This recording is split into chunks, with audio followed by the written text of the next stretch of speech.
Well, deputies raided this store and seized smokable hemp.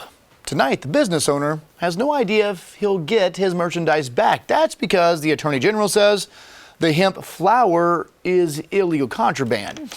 Fox Carolina's Margaret Burnquist is joining us now with a more in-depth look at this. And Margaret, you've been looking into the hemp industry for a while. It's not marijuana, but law enforcement says the hemp flower looks a lot like pot. Right, Tori and Cody, that is the concern, and that's why the AG's office weighed in. Lawmakers hope to clarify the state's hemp laws in January, but until then, law enforcement officers do face challenges. 1873. Tim Smith at Top Hat Cigar in Piedmont says he's missing a lot of potential sales since the seizure of his hemp flower by Anderson County Sheriff's deputies. For them to come in and abruptly stop that part of that product that we were selling, the hemp flower, was just a big kick in the gut. He says his customers are still buying hemp flower, just not at his store. Now, I've even gone into stores and seen the hemp flower out for sale in areas like Easley, even Anderson County, downtown area. So evidently people are making their own calls, whether they're going to sell it or keep it up. The Farm Bill allows for licensed farmers and processors to handle raw hemp, but the term processed is not clearly defined.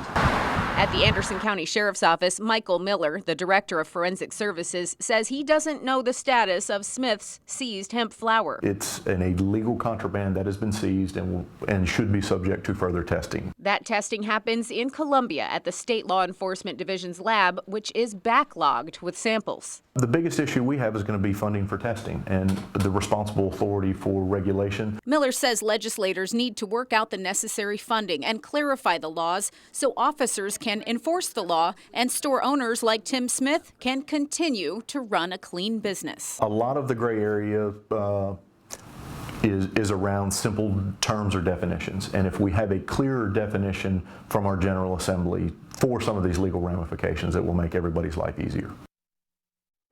Representative Davey Hyatt, the chairman of the Ag Committee, tells me he's putting together a piece of legislation to specify hemp flower as a legal product. He says that was the intent of the law, but he acknowledges the need for clarification. Cody. Well, we did reach out to all the sheriff's departments in the upstate. So far, we know of 2 hemp flower seizures conducted by the Anderson County Sheriff's Office. We're still awaiting a Freedom of Information Act response for any seizures conducted by SLED. Now, coming up tomorrow night here on the 10 o'clock news, what we can expect for the legal status of the hemp flower in South Carolina in 2020. Tonight's Most Wanted takes us